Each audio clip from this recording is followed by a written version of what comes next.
Bab 017. Selama menikah, ini pertama kali Jenderal menceritakan tentang perjodohan mereka. Dia pikir, pernikahan ini terjadi karena Jenderal memilihnya dari hati. Nyatanya tidak seperti itu. Pantas saja sesulit itu mencintainya. Azarin mendadak terkekeh, dia merasa lucu dengan takdir hidupnya seperti komedi putar. Lucu ya, Mas. Kalau ceritamu ini dijadikan sebuah novel, cocok banget judulnya Jodoh Pilihan Papa. Tak lama kemudian, gelak tawa Azarin berubah dengan senyuman getir. Dadanya terasa berdenyut, menyadari dia bukan pilihan hati Jenderal, dan mempertahankannya karena amanah saja. Miris sekali. Maafkan aku, Sa. Tapi, itulah yang terjadi, kata Jenderal sambil melirik Azarin. Aku tidak bisa melepaskanmu, karena kamu menantu yang Papa amanahkan. Jika seperti itu, kenapa kamu tidak berusaha mencintaiku, Mas?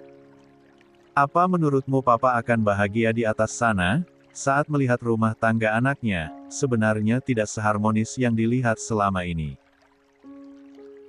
Maaf, Sa. Lagi dan lagi, Jenderal hanya bisa meminta maaf, padahal bukan jawaban itu yang sangat diharapkan Azarin. Andai saja saat itu, Papa memilih Kak Alea sebagai menantunya. Apa kamu akan mencintainya?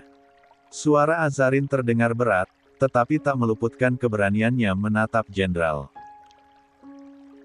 Dia ingin melihat kejujuran di mata suaminya, namun, bukannya menjawab. Jenderal menarik Azarin masuk ke dalam pelukannya. Mas, aku pernah bilang sama kamu, aku belum mencintaimu, Sa. Karena kamu memang bukan pilihan hatiku. Aku sudah berusaha melakukannya, sudah berusaha mencintaimu sebisaku, tapi aku tidak bisa. Jenderal tidak ingin mendengar perkataan Azarin lebih dulu. Kemarin ibu memintaku melepaskanmu, sama seperti keinginan kamu. Tapi, aku mengemban amanah Papa. Aku diminta menjagamu dengan baik, ucapnya kemudian. Tanpa disadari, air mata Azarin sudah meleleh, dan membasahi baju seragam Jenderal. Denyut di dadanya terasa seperti diremas kuat, lalu ditarik paksa. Aku tahu, Sa. Aku sangat egois mempertahankanmu dengan cara seperti ini. Tapi, aku tidak bisa berbuat banyak. Pelukan Jenderal semakin erat, telapak tangannya terus mengusap punggung Azarin. Jika kamu pertanyakan alasanku tidak menyentuhmu selama ini, bukan karena aku tidak menyukai hubungan suami istri. Bukan pula, karena tubuhmu tidak menarik, sekalipun aku tidak pernah melihatnya. Hanya saja, setiap kali aku berkeinginan itu, aku ketakutan, Sa. Konyol bukan? Jenderal tersenyum getir sambil menggeleng. Yang paling aku takutkan, ketika aku menyentuhmu karena mementingkan nafsu semata, lantas apa yang ada di pikiranku ketika bergumul denganmu? Sudah pasti orang lain, sela Azarin dengan lirih, tetapi masih bisa terdengar dengan jelas. Aku mohon maafkan aku, Sa. Sementara air mata Azarin sudah bercucuran sedari tadi. Hatinya hancur. Entah mana yang harus dipercaya, kata-kata suaminya barusan, atau perkataan Hasya yang tidak memiliki bukti. Azarin lantas menarik diri dari dekapan Jenderal, lalu menunduk agar matanya yang masih basah serta memerah tidak terlihat. Aku benar-benar tidak tahu harus apa lagi, Mas. Bukan perihal nafkah batin saja yang aku tuntut. Dan mungkin yang kamu katakan benar, ketika kamu tidak menyukai seseorang, tentu hasratmu tidak pernah ada. Bahkan sekalipun ada, kamu akan merasa seperti menodai seorang wanita. Aku hargai itu, Mas. Karena sampai detik ini, kesucianku masih terjaga dengan baik. Cuma, Azarin terdiam sejenak sambil membuang napas. Berat. Rasa sesak di dadanya semakin merajai. Aku ingin dicintai layaknya seorang istri, Mas. Aku ingin Mas melihat keberadaanku di rumah. Sesulit itukah? Azarin mengangkat pandangannya, dan menatap ke arah danau. Kata orang menikahi seorang TNI adalah kebanggaan, dan aku bangga menjadi bagian dari itu. Azarin lantas tersenyum di balik cadarnya. Kata orang juga, bersuamikan anggota TNI, hatinya untuk istri, tapi hidupnya untuk negara.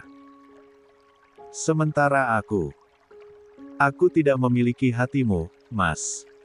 Aku cuma memiliki status. Pernikahan ini. Suaranya memelan di akhir kalimat. Dia jauh menoleh sekilas ke samping. Katakan sama aku, siapa orang yang beruntung memiliki hatimu? Za, please. Jangan bertanya perihal itu. Tidak ada siapapun orang yang aku cintai untuk saat ini. Aku hanya ingin fokus bekerja. Mas, yakin itu jawaban yang jujur? Za, aku ingin jawaban jujur, Mas. Siapa wanita yang beruntung itu, Mas? Apa dia secantik aku? Imannya baik. Soleha. Tidak keras kepala seperti aku. Sesulit itukah Mas menjawab? Jenderal menghela napas berat, lalu beralih menatap Azarin. Kita fokus dulu sama masalah kita, Za. Jangan merembet kemana-mana dulu. Pertanyaanmu itu, seolah-olah membuat persepsi baru, jika aku memiliki wanita lain di luar sana, ujar jenderal dengan nada pelan, tetapi jelas permintaannya itu sebuah ketegasan. Aku akui belum mencintaimu, tapi bukan berarti aku mengkhianati pernikahan kita. Aku tidak sejahat itu, Za, ujar jenderal penuh keyakinan. Namun, respon Azarin agak bertolak belakang. Delikan mata Azarin. Seolah sedang menilai. Demi Allah, Za. Aku tidak pernah mengkhianati pernikahan kita. Aku sudah katakan alasanku belum memenuhi tanggung jawabku, karena jangan pernah menyebut nama Allah, Mas. Tegas Azarin, kamu bisa menggebu-gebu mengatakan tidak mengkhianati pernikahan kita. Tapi kelakuanmu selalu bertolak belakang. Salah satunya semalam, kamu kemana setelah antar kakakku? Dan tadi aku bertemu kamu di klinik. Bahkan beberapa perawat di sana memberi kesaksian kamu sering ke klinik, dan berbagi makanan. Gila ya. Sementara di rumah kamu tidak pernah makan masakan aku. Azarin berdecak kecewa. Kamu menyelidiki kegiatan aku. Jenderal menyipitkan mata, serta mengetatkan rahang. Menyelidiki. Azarin tertawa dengan nada meremehkan. Segabut itukah aku menyelidiki kamu? Ingat Mas, Allah tidak tidur. Jika suatu saat aku mengetahui semuanya, itu adalah buah hasil dari doaku.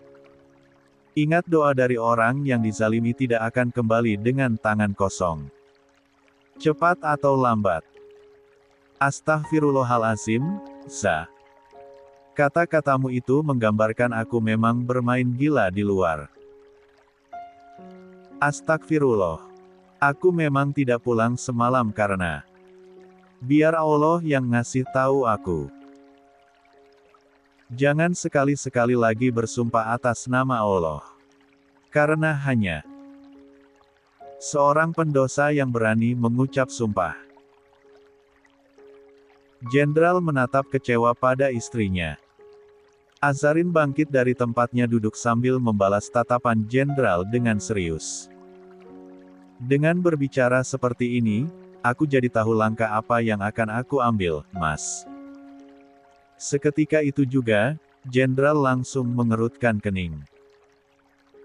Namun, belum sempat dia melontarkan pertanyaan, Azarin sudah mendahului. Aku beri waktu 1 minggu. Kalau kamu tidak menunjukkan perubahan, aku tidak memiliki alasan lagi mempertahankan pernikahan kita. Zat, seru jenderal kaget.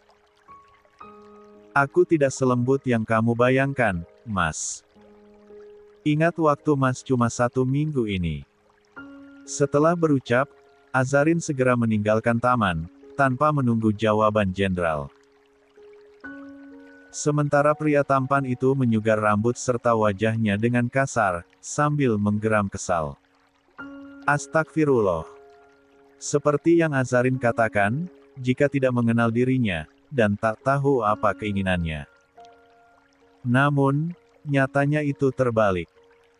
Dia jauh lebih tidak mengenal Azarin, dia tidak bisa menebak setiap langkah yang diambil wanita itu. Bahkan di saat perbincangan seperti tadi pun, tidak terlintas sedikit pun di pikirannya, Azarin menampung semua itu, lalu mengambil keputusan yang tidak terduga. Chat. Azarin tak langsung kembali ke rumah usai pertemuannya dengan jenderal di pinggir danau. Dia berencana menemui Din ke kantor pengacara, dan memberikan surat hasil pemeriksaan. Jika dibiarkan di rumah bisa saja jenderal mengetahui. Jaraknya saat ini dengan kantor Din pun tidak terlalu jauh. Sehingga tidak membutuhkan waktu lama, Azarin sudah sampai di kantor pengacara. Tidak menunda waktu lagi, dia segera masuk. Namun, baru saja dia membuka pintu kaca, tiba-tiba saja ponselnya di dalam tas berdering. Dia pun memutuskan untuk menepi ke sudut ruangan, saat melihat sang penelepon tak lain adalah kakaknya. Ya, Assalamualaikum, Kak. Ada apa? Tanya Azarin tanpa basa-basi. Terdengar di ujung telepon suara embusan napas kasar yang membuat Azarin merasa bingung. Kak, ada apa? Kamu abis datang ke klinik, kan? Mau ngapain? Karena kamu tidak percaya sama omongan kakak, dan kamu datang memeriksa di klinik. Kenapa kamu jadi seperti itu sih, Dek? Kakak jadi heran deh sama kamu. Alea menyerocos tanpa jeda, membuat Azarin ternganga. Kakak tahu dari teman kakak. Katanya kamu abis datang ke sini pas kakak lagi gak ada di klinik. Apa yang ingin kamu ketahui sih sebenarnya? Mau ngecek benar tidaknya aku di klinik gitu? Ujar Alea lagi tanpa memberikan kesempatan Azarin berbicara. Kak, kakak hanya tidak suka kamu merecoki kerjaan kakak. Azarin semakin ternganga mendengar perkataan sang kakak. Sejak kapan dia datang merecoki?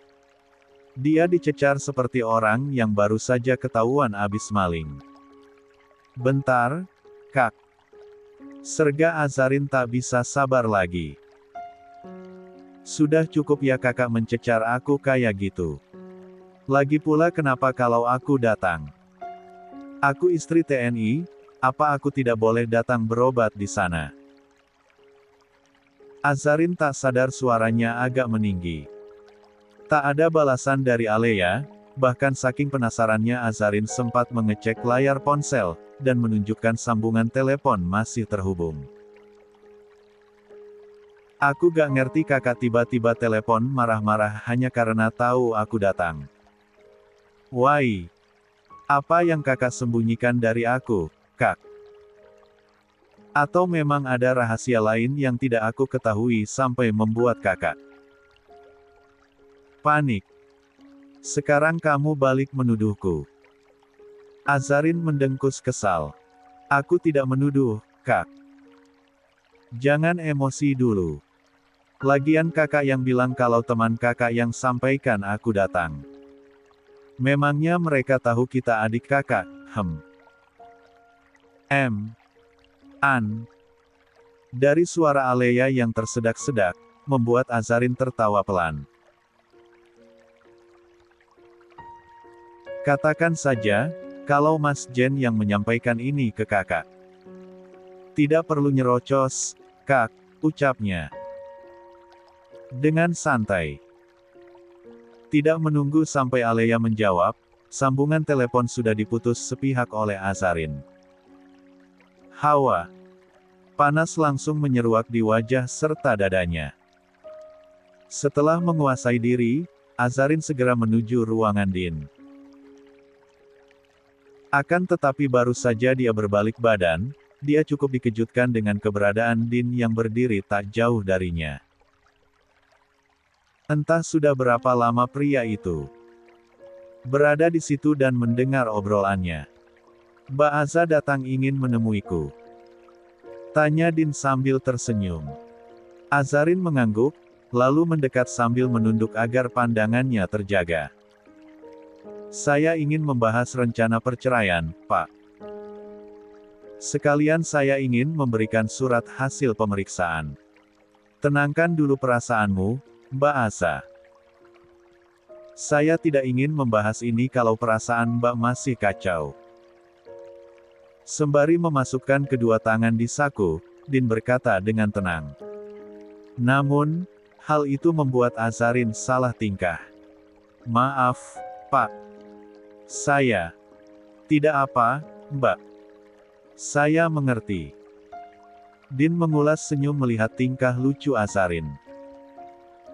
Wanita yang bisa dikatakan sok kuat, tetapi hatinya sangat rapuh. Saya tidak ingin Mbak Aza masuk ke ruanganku dalam keadaan kalut, atau rapuh. Walaupun saya tahu kapasitas seorang perempuan memang seperti itu. Tapi, ada hal yang ingin saya tunjukkan ke Mbak. Jadi saya harap Mbak bisa tegar dulu, baru kita mulai menyiapkan peluru. Mendengar perkataan Din, dengan berani Azarin mengangkat pandangannya sejenak. Apa yang ingin Pak Din tunjukkan? Apa itu? Din mengangguk dan tersenyum. Kalau sudah tenang, silakan masuk ke ruangan saya, jawabnya, lalu meninggalkan Azarin yang mematung di tempat. Azarin hanya diam saat Din menyodorkan amplop berwarna coklat yang sudah dijanjikan sebelumnya. Tidak ada niat sedikit pun tangannya terulur meraih kertas yang sudah di depan mata. Padahal, sebelumnya dia sangat ingin melihat bukti tersebut. Kenapa, Mbak?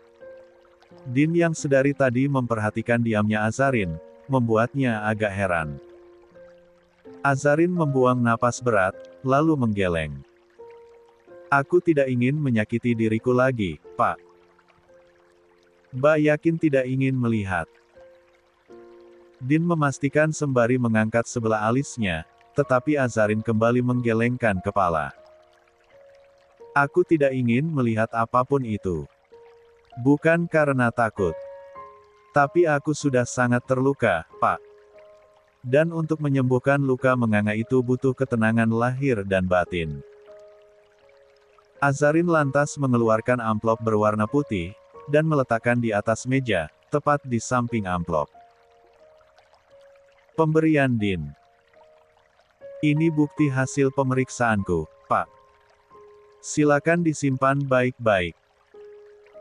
1 minggu kemudian, Pak Din bisa mengirim ke kantor suamiku, ucap Azarin dengan tenang. Sejenak Din tidak menanggapi, dan hanya menatap amplop putih tersebut.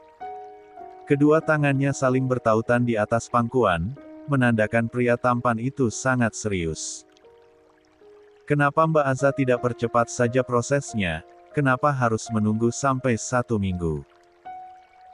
Apa Mbak Aza ingin menunggu suami Mbak berubah? Mendengar pertanyaan Din, Tanpa sadar Azarin tersenyum miring di balik cadarnya. Permainan kalau jalannya cepat tidak akan seru. Din agak terkejut mendengar jawaban Azarin. Entah mengapa dia merasa Azarin justru sedang bermain. Di atas bidak catur, dan sosok yang diperankan adalah Queen. Setelah berucap, Azarin segera bangkit dari tempatnya duduk. Aku permisi dulu, Pak. Aku percayakan semuanya Anda. Mbak Asa. Din berdiri bersamaan dengan memanggil Azarin. Tak ayal, wanita cantik itu yang baru berbalik badan, kembali berbalik.